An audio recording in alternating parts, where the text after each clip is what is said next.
Hola, hoy les voy a hablar de fuerza hidrostática sobre superficies curvas. Lo voy a hacer a proponer una solución para el ejercicio 4.47 de Robert Mock, sexta edición. Es el tercer ejercicio cuya solución voy a proponer y les recuerdo que todos estos ejercicios están en una lista de reproducción de mi canal que se titula Fuerza hidrostática sobre superficies curvas. En la parte superior les voy a dejar una tarjeta que si pulsan sobre ella lo va a llevar a esta lista de reproducción. Les tengo que hacer una pequeña aclaratoria también. Ya este ejercicio lo resolví. Fue el ejercicio número 1 y aparece en esta lista de reproducción. Hoy lo voy a resolver, pero usando solamente el método de Robert Mock, sexta edición. Aquel ejercicio, o el ejercicio número 1, está resuelto utilizando la estrategia, sobre todo del libro Sengel y Frank White. En este caso voy a utilizar netamente el enfoque que le da Robert Mock. Antes de empezar, les voy a dejar la información de contacto por si están interesados en asesorías.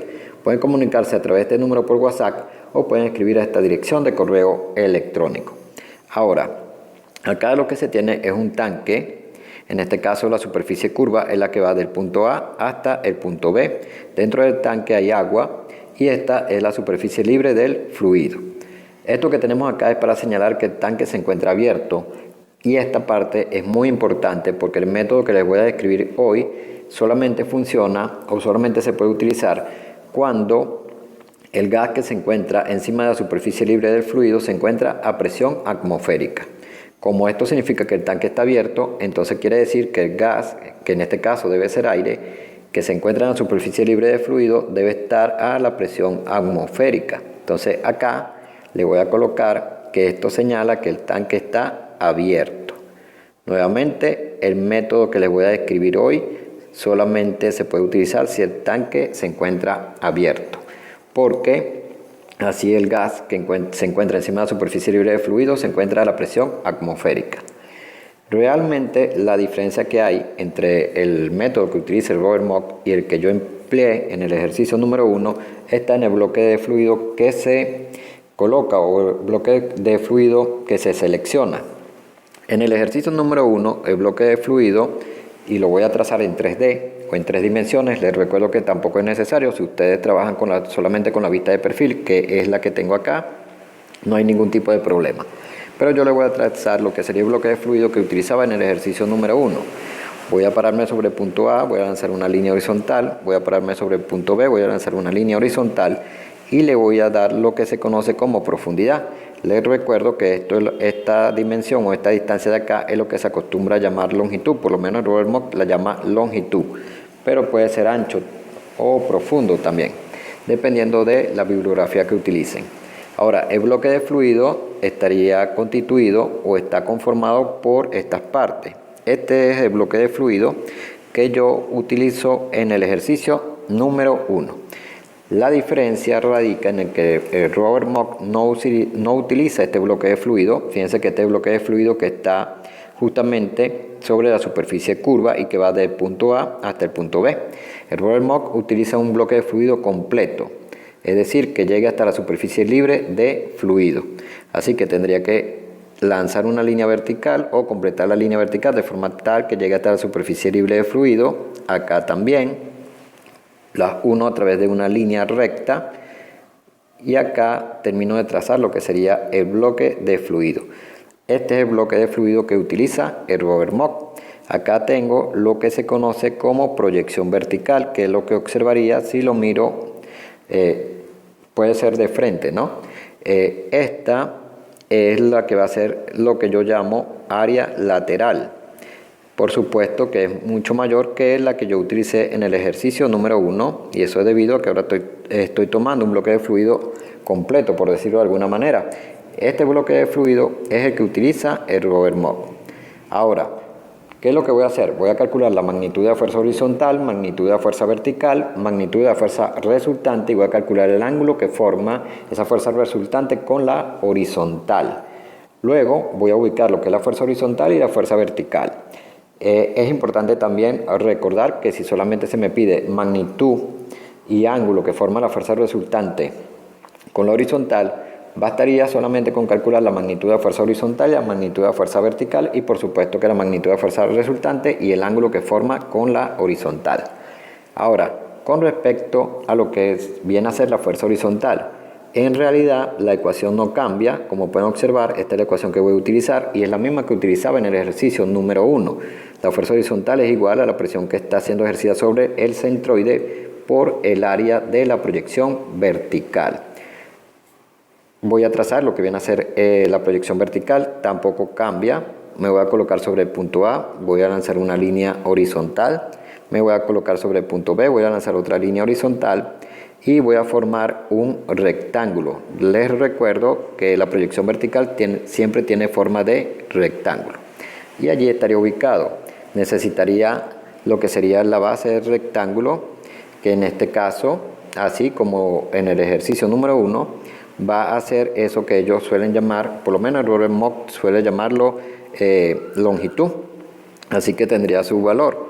A tendría un valor de 2 metros, que es la longitud. Lo que viene a ser la altura de ese rectángulo, en este caso va a coincidir con el radio. Es importante también señalar que acá lo que tengo es un cuarto de círculo, donde lo que se conoce como centro de curvatura estaría ubicado acá. Generalmente se llama punto O y está ubicado acá. Así que lo que viene a ser la altura de ese rectángulo va a coincidir con el radio. Y yo suelo llamarlo S. Entonces S sería o es igual a 0,75 metros. Ahora, una vez que yo tengo lo que es la proyección vertical, puedo, por ejemplo, calcular su área. Fíjense que acá tengo la ecuación para calcular el área de esa proyección vertical. Sería A por S, es decir, base por altura. En este caso, la base tiene un valor de 2 metros y la altura tiene un valor de 0,75. Esto va a quedar en metros al cuadrado y da 1,5 metros elevado al cuadrado. Para plantear lo que es la presión que está siendo ejercida sobre el centroide, necesito multiplicar gamma por HC. Gamma es el peso específico del fluido, que en este caso es agua. Así que el valor será 9,81 kilonewton sobre metro cúbico. Para determinar HC es la altura de la columna de fluido que soporta el centroide. Debo ubicar el centroide, pero es bastante sencillo. Trazo una línea vertical que atraviese por el medio de la base, una línea horizontal que atraviese por el medio de la altura y la extiendo hasta donde se encuentra el fluido. Ahora, desde lo que sería la superficie libre de fluido hasta lo que viene a ser la posición del centroide, voy a trazar esto y esto va a representar HC, que es la altura de la columna vertical de fluido que soporta el centroide. Como pueden observar, ya de hecho tendré un valor para encontrar HC. Esta altura de acá es 1,85 metros. Así que puedo colocar, por ejemplo, 1,85 más. Ahora, me falta un pedazo, que sería el que va de acá y hasta acá, este pedazo, que también lo puedo ubicar por acá. Como pueden observar, eso sería la mitad de la altura, es decir, ese medio. Y ese medio, debo recordar que es igual al radio, entonces sería 0,75 sobre 2. Y esto va a quedar en metros. Y el valor de HC es de 2,225 metros.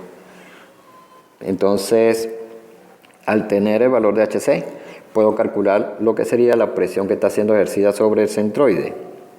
Lo único que tengo que hacer es multiplicar gamma, que tiene un valor de 9,81 kilonewton sobre metro cúbico, por HC, que tiene un valor de 2,225 metros. La presión que está siendo ejercida sobre el centroide es 21,83 kilonewton sobre metro elevado al cuadrado. Una vez que tengo la presión ejercida sobre el centroide, puedo calcular la magnitud de la fuerza horizontal. Lo único que tengo que hacer es multiplicar esa presión, que es 21,83, por el área de la proyección vertical, que es 1,5.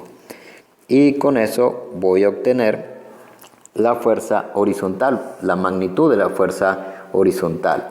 Y es 32,75 kilonewton.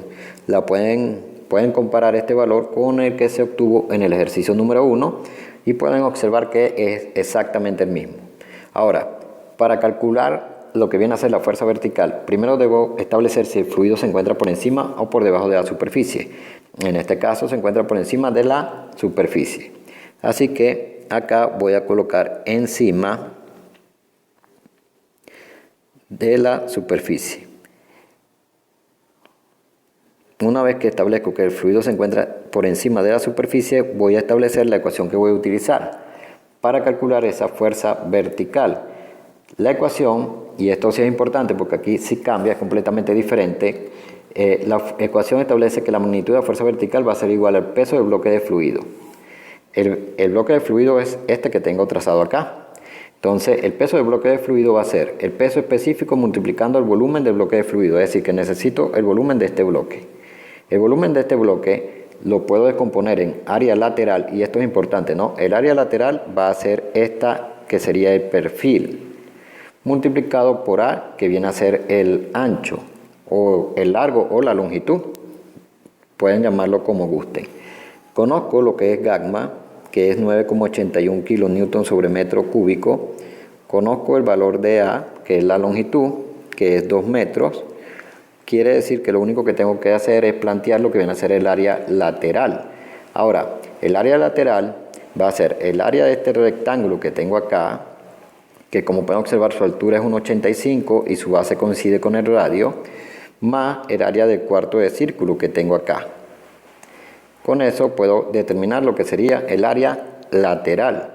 Así que sería 1,85 multiplicando a 0,75 más pi cuarto por el radio elevado al cuadrado, que sería 0,75 elevado al cuadrado.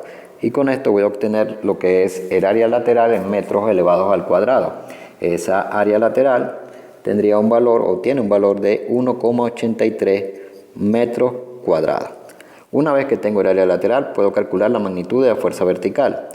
Es 9,81 kN sobre metro cúbico, multiplicando el área lateral, que es 1,83 metros elevado al cuadrado, por A, que tiene un valor de 2 metros. Y con eso obtengo que la magnitud de la fuerza vertical es de 35,90 kN. Y así he logrado obtener la magnitud de la fuerza vertical. Como tengo lo que viene a ser la magnitud de fuerza horizontal y la magnitud de fuerza vertical, puedo calcular la magnitud de la fuerza resultante. Les recuerdo que para calcular la magnitud de la fuerza resultante debo utilizar esta ecuación que se plantea acá, que es simplemente la magnitud de un vector, la raíz cuadrada de la fuerza horizontal al cuadrado más la fuerza vertical al cuadrado. Es decir, que sería 32,75. Debo recordar que es la raíz cuadrada. Entonces 32,75 elevado al cuadrado más lo que viene a ser la fuerza vertical, que tiene un valor de 35,90 o 0,9 elevado al cuadrado. Y esto quedará en kilonewton. La magnitud de la fuerza resultante es 48,59 kilonewton. Lo pueden comparar contra el ejercicio número 1 y verán que es el mismo valor. Para obtener el ángulo que forma con horizontal, voy a sacar la tangente inversa de la fuerza vertical, que tiene un valor de 35,9 sobre la fuerza horizontal, que es 32,75. Y con eso voy a obtener un ángulo de 47,62 grados. Una vez que he calculado lo que viene a ser la magnitud de la fuerza resultante, es posible para mí trazar la fuerza resultante. Debo recordar que siempre pasa por lo que viene a ser el centro de curvatura y debe empujar a la superficie. Entonces aquí tendría la magnitud de la fuerza resultante. Vamos a colocar por acá fuerza resultante. El ángulo θ es el que forma con la horizontal, este es el ángulo θ. Una vez hecho esto, si lo único que se me pide es magnitud de la fuerza resultante y el ángulo, ya estaría listo el ejercicio. Si quiero ubicar lo que es la fuerza horizontal y la fuerza vertical, voy a empezar por la fuerza horizontal. Como pueden observar, esta ecuación viene de la superficie plana y es la posición del centro de presiones con respecto al eje Y es igual a la posición del centroide con respecto al eje Y más el momento de inercia con respecto al eje centroidal X sobre la posición del centroide por el área. Eso proviene de la superficie plana. Voy a seleccionar lo que sería mi eje Y. En este caso lo voy a trazar sobre uno de los lados del rectángulo. Acá va a estar ubicado mi eje Y. El origen de ese eje Y se determina intersectando la superficie libre del fluido con el eje Y, es decir, algo así. y desde acá voy a medir lo que serían las posiciones en Y. Tendría la posición de lo que viene a ser el centroide, voy a señalarla por acá, y tendría la posición del centro de presión, que es lo que deseo determinar. También les recuerdo que el centro de presión lo deseo determinar porque sobre ese punto se supone que se aplica la fuerza horizontal. Tomo la medida y sería aproximadamente desde aquí. De hecho, la estoy señalando, no lo he calculado aún. Así que sería así. Ahora, de acá es importante observar algo. En este caso de la superficie curva, lo que es YC, que es la posición del centroide con respecto al eje Y, siempre va a coincidir con el valor de HC. Es decir, que para sacar esta cuenta de acá, yo puedo anotar, por ejemplo, que la posición del centroide con respecto al eje Y es igual a HC, y eso quiere decir que es igual a 2,225 metros. Para lo que viene a ser el momento de inercia, siempre va a ser esta ecuación, porque la proyección vertical siempre es un rectángulo. Así que sería simplemente base por altura al cubo sobre 12. En este caso, la base tiene un valor de 2, la altura tiene un valor de 0,75 elevado al cubo sobre 12, metro elevado a la 4. Y voy a obtener 0,0703 metros elevado a la 4. Una vez que he logrado determinar el momento de inercia, entonces ya estaría completo. Lo único que hago es sustituir 2,225 más 0,0703 sobre 2,225 multiplicando al área. Debemos recordar que ya saqué el área, en este caso de la proyección vertical, y es 1,5. Así que acá anoto 1,5 y esto va a quedar en metro. Y obtengo que el valor, por lo menos la posición del centro de presión con respecto al eje Y, tiene un valor de 2,2461 metros. Y así tendría ubicada lo que es la fuerza horizontal. Puedo ya ubicar la fuerza horizontal, simplemente trazo una flecha que más o menos coincida con esa posición del centro de presión. Esta es la posición del centro de presión, acá está la flecha. Y entonces acá puedo marcar lo que sería o es la fuerza horizontal. Ahora debo ubicar la fuerza vertical, y el procedimiento para ubicar la fuerza vertical es un poquito, no más, bueno, sí puede ser un poquitico más largo, ¿no? Porque la fuerza vertical va a estar ubicada en el centroide de esta figura compuesta, es decir, este es un rectángulo y este es un cuarto de círculo. Debo determinar el centroide de esta figura compuesta. Entonces, para hacerlo, tengo que hacerlo como en la mecánica, es decir, anoto quién es la figura o quiénes son las figuras, en este caso rectángulo y cuarto de círculo. Necesito el área del rectángulo, les recuerdo que es base por altura y sería base por altura, y eso va a dar, se lo voy a sacar de una vez el valor, 1,3875. La base del rectángulo, en este caso de la proyección, de este rectángulo que aparece acá, es 1,85 para la base, para la altura, 0,75 para la base. Ahora, para el área del cuarto de círculo es pi cuarto por el radio elevado al cuadrado, y eso me va a dar 0,4418. Tendría el área del cuarto de círculo. Por supuesto que la posición del rectángulo, y esto es importante, ¿no? Voy a medir las posiciones las deseo con respecto al centro de curvatura, es decir, con respecto a este punto.